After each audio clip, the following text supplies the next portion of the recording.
El pasaje de hoy es 2 Samuel 20 versículos 1 al 13. Leamos juntos. Aconteció que se hallaba allí un hombre perverso que se llamaba Seba hijo de Bicri, hombre de Benjamín, el cual tocó la trompeta, y dijo: No tenemos nosotros parte en David, ni heredad con el hijo de Isaí, cada uno a su tienda Israel. Así todos los hombres de Israel abandonaron a David, siguiendo a Seba hijo de Bicri, mas los de Judá siguieron a su rey desde el Jordán hasta Jerusalén. Y luego que llegó David a su casa en Jerusalén, tomó el rey las 10 mujeres concubinas que había dejado para guardar la casa, y las puso en reclusión, y les dio alimentos, pero nunca más se llegó a ellas, sino que quedaron encerradas hasta que murieron, en viudez perpetua. Después dijo el rey a Amasa: Convócame a los hombres de Judá para dentro de 3 días, y hállate tú aquí presente. Fue, pues, Amasa para convocar a los de Judá, pero se detuvo más del tiempo que le había sido señalado. Y dijo David a Abisai: Seba hijo de Bicri nos hará ahora más daño que Absalón. Toma pues, tú los siervos de tu señor, y ve tras él, no sea que halle para sí ciudades fortificadas, y nos cause dificultad. Entonces salieron en pos de él los hombres de Joab, y los cereteos y peleteos, y todos los valientes. Salieron de Jerusalén para ir tras Seba, hijo de Bicri. Y estando ellos cerca de la piedra grande que está en Gabaón, les salió Amasa al encuentro. Y Joab estaba ceñido de su ropa, y sobre ella tenía pegado a sus lomos el cinto con una daga en su vaina, la cual se le cayó cuando él avanzó. Entonces Joab dijo a Amasa: ¿Te va bien, hermano mío? Y tomó Joab con la diestra la barba de Amasa, para besarlo. Y Amasa no se cuidó de la daga que estaba en la mano de Joab, y éste le hirió con ella en la 5ª costilla, y derramó sus entrañas por tierra, y cayó muerto sin darle un segundo golpe. Después Joab y su hermano Abisai fueron en persecución de Seba, hijo de Bicri. Y uno de los hombres de Joab se paró junto a él, diciendo: Cualquiera que ame a Joab y a David, vaya en pos de Joab.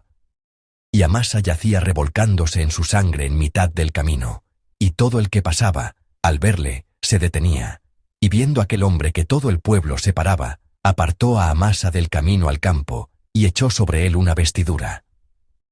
Luego que fue apartado del camino, pasaron todos los que seguían a Joab, para ir tras Seba, hijo de Bicri. Amén. El versículo 1 del pasaje de hoy comienza con las palabras: se hallaba allí. Allí, en ese lugar. ¿Cuál era ese lugar? Si miramos el final del mensaje de ayer, con la muerte de Absalón, terminó la rebelión de Absalón. Ahora David estaba cruzando el Jordán para volver a Jerusalén. Cuando pasó el Jordán y llegó a Gilgal, empezó una discusión fuerte. Por un lado estaba la tribu de Judá, que quería atribuirse el mérito de haber traído de regreso al rey. Por el otro lado, estaban las 10 tribus, que se sintieron excluidas y salieron con enojo. Comenzaron a pelear a gritos. Discutían sobre quién estaba más cerca del rey y quién tenía mayor mérito. A primera vista, todos parecían actuar por la comunidad y por el rey, pero si miramos el interior, estaban peleando por su propia porción, es decir, por cuánto les correspondía a ellos. Estaban en ese lugar egoísta, en Gilgal. Justo en medio de esa grieta había un hombre. El versículo 1 continúa diciendo: Aconteció que se hallaba allí un hombre perverso que se llamaba Seba. Aquí, la expresión hombre perverso no se refiere simplemente a una persona de carácter rudo o violento. En inglés se diría troublemaker, una persona que causa problemas. En el idioma original se usa la palabra Belial, con el sentido de alguien sin valor, inútil. Ese Seba aparece hoy en el pasaje. Él no tenía una propuesta constructiva. Tampoco avanzaba con justicia porque amara a la nación. Era un oportunista malvado, cuyo propósito era usar la ira de otros como fuerza para destruir la comunidad. Seba no dejó pasar el movimiento de la opinión pública, tocó la trompeta y concentró la atención de la gente. Cuando los ojos de todos estuvieron sobre él, comenzó a gritar: No tenemos nosotros parte en David, ni heredad con el hijo de Isaí. Así declaró y agitó al pueblo. Con una sola palabra de agitación, tan vacía y sin valor, las 10 tribus de Israel, que hasta hacía un momento habían salido para recibir al rey, le dieron la espalda al rey y comenzaron a seguir a este hombre llamado Seba. Cuando la gracia desaparece de un lugar, solo entran cálculos egoístas, y cuando ese lugar se llena solamente de cálculos egoístas, la comunidad se rompe en un instante. Este es el trasfondo con el que comienza el pasaje de hoy.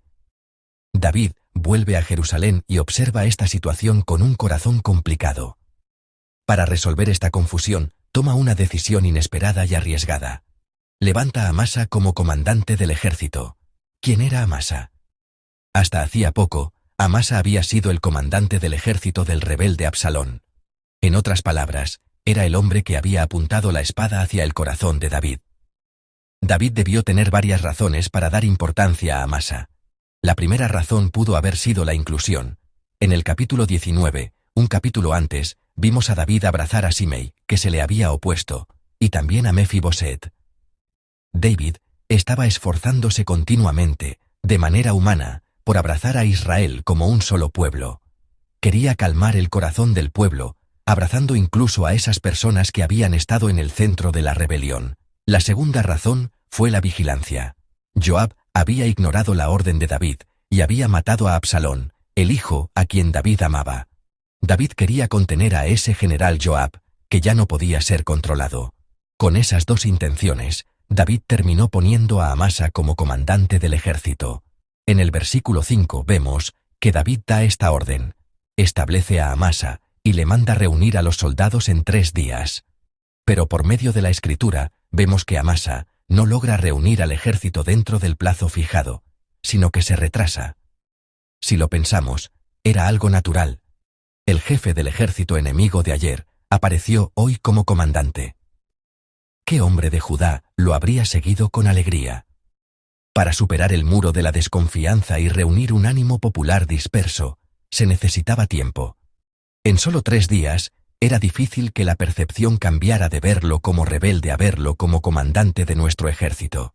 Pero David, con el corazón apurado, no pudo soportar esa demora. Entonces, en el versículo 6, David llama a Abisai. Dice con preocupación: Seba nos hará más daño que Absalón. Hay que atacarlos pronto, antes de que entren en una ciudad fortificada. ¿Dónde quedó la paz de David cuando estuvo delante de Goliat? ¿Dónde quedó la paz de David cuando, aún rodeado de muchos enemigos, alababa a Dios con los que estaban junto a él en la cueva de Adulam? Ahora, en David solo se ve manejo de crisis y rapidez. Al final, David vuelve a depender de la espada de Joab, precisamente de esa espada que tanto quería rechazar. Abisai y las tropas de Joab, después de recibir la orden de David, comienzan a perseguir al rebelde Seba. Junto a la piedra grande de Gabaón, Joab se encuentra con Amasa, el rival que había intentado ocupar su lugar. Joab se acerca como si lo saludara, como si estuviera contento de verlo, con una actitud amable. Toma su barba y hace como que va a besarlo. Pero en ese instante, con la daga que tenía escondida, hiere el vientre de Amasa. No necesita herirlo 2 veces. Con un solo golpe lo mata. Amasa en realidad era primo de Joab, casi como un hermano mayor dentro de la familia. Pero para Joab, el afecto y la hermandad ya no eran más que adornos incómodos. Lo único que veía era un obstáculo que se interponía en su poder. Y quitó ese obstáculo. Así quedó Amasa muerto en medio del camino, con las entrañas derramadas. Junto a él, uno de los jóvenes de Joab se levantó y comenzó otra agitación. Dice que quien ame a Joab siga a Joab, y que siga al rey. Muchos soldados que pasaban empezaron a detenerse ante esa muerte terrible para mirar. En vez de llorar la muerte, estaban calculando y juzgando de qué lado debían ponerse en medio de esa lucha de poder. Pero cuando el cadáver de Amasa bloqueó el camino y retrasó la marcha, aquel joven movió el cadáver hacia el campo. Aún después de moverlo al campo, la marcha seguía retrasándose por la gente que miraba. Entonces lo cubrió con una vestidura, y comenzó a taparlo todo como si no hubiera habido pecado. Entonces las multitudes, como si nada hubiera pasado, volvieron a seguir a Joab para perseguir a Seba. Esta es la palabra de hoy. Es una escena verdaderamente aterradora. Personas acostumbradas al derramamiento de sangre. Personas insensibles a las heridas. Soldados que cubren una verdad incómoda y solo siguen su propio camino. Si lo miramos con calma, se parece mucho a nuestra época. El mundo se mueve muy rápido. Está cambiando rápidamente. Hemos llegado a un tiempo en que la eficiencia y los resultados se han vuelto importantes. Si gano, basta. Si tengo éxito, basta. Pero en ese proceso, nadie mira si alguien está siendo herido, si alguien está llorando, si alguien ha caído. Solo miran de qué lado deben estar para poder tener éxito, y siguen esta realidad. El dolor de las personas se consume fácilmente, y sus lágrimas se olvidan fácilmente. Caminan buscando solamente su propia forma de sobrevivir. Debemos preguntarnos si esa marcha de la gente no es también nuestra propia imagen. Mientras preparaba el sermón de hoy y meditaba, descubrí algo particular. La historia de David continúa desde 2 Samuel capítulo 1. Pero en algún momento, dentro de la historia de David, la historia de Dios deja de aparecer. Tampoco en 2 Samuel capítulo 20 que leímos hoy, Dios se ve. No hay oración de David, no hay palabra de Dios, ni siquiera hay reprensión de un profeta. Solo abundan los pensamientos de las personas, el juicio humano y los cálculos políticos humanos. Seba comienza a agitar. David actúa con prisa. Joab empieza a calcular su poder. Y las multitudes solo guardan silencio ante todo eso. Sin Dios, los seres humanos comenzaron a moverse con mucha actividad. La Biblia registra esto de una manera muy serena. Pero en realidad, esta es una escena sumamente temible. Nos muestra una época humana sin Dios. Recordamos al David de los primeros días de 2 Samuel. Cuando todo Israel estaba levantando a David como rey, cuando todos proclamaban que David debía ser rey, David oró. David consultó a Jehová, diciendo, «Señor, ¿subiré?» Preguntó una vez más, «Señor, ¿a dónde iré?» Y también en la guerra que ocurrió tan pronto fue establecido como rey. Una guerra en la que cualquiera habría pensado que debía pelear, la guerra contra los filisteos, David vuelve a preguntar en el capítulo 5, «Señor, ¿qué debo hacer?»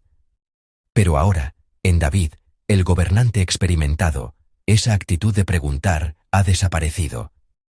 Ante un acontecimiento urgente, David está ocupado armando un calendario humano, en vez de postrarse delante de Dios.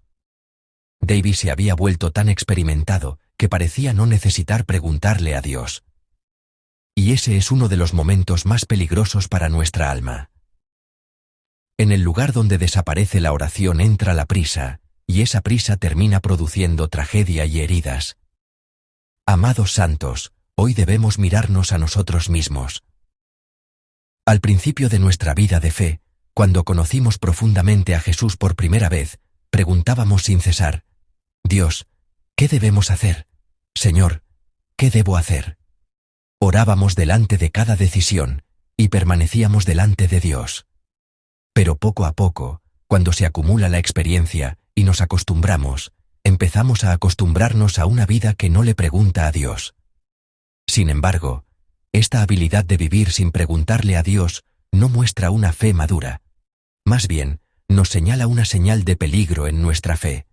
Por eso, lo que hoy debemos recuperar no es otra cosa, sino la fe que pregunta a Dios. Antes de comenzar cualquier cosa, antes de movernos, antes de nuestros pensamientos, debemos buscar primero la voluntad de Dios y orar. Eso debe ser restaurado en nuestra vida hoy. Cuando no podemos creer que estamos dentro de la providencia de Dios, aún en los tiempos de demora, no podemos evitar ser tentados por la espada de Joab, por esa solución humana.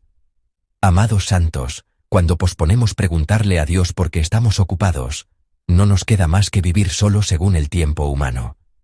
En una época donde hay mucho trabajo y sobran las palabras, pero la voluntad de Dios ha desaparecido, el gobierno fiel de Dios se realiza donde termina la política humana. Debemos dejar nuestra prisa, arrojar la espada de los cálculos humanos y preguntar continuamente al Señor. Señor, ¿a dónde iré? Señor, ¿por cuál camino debo caminar? Señor, ¿dónde está la voluntad de Dios en medio de esta situación? Mientras esta pregunta siga viva, podremos vivir como personas de Dios, aún en medio de una época humana. En este día que se nos ha dado hoy, los bendigo en el nombre del Señor, para que ustedes y yo seamos personas que busquen primero la voluntad de Dios, en vez de calcular los pensamientos humanos.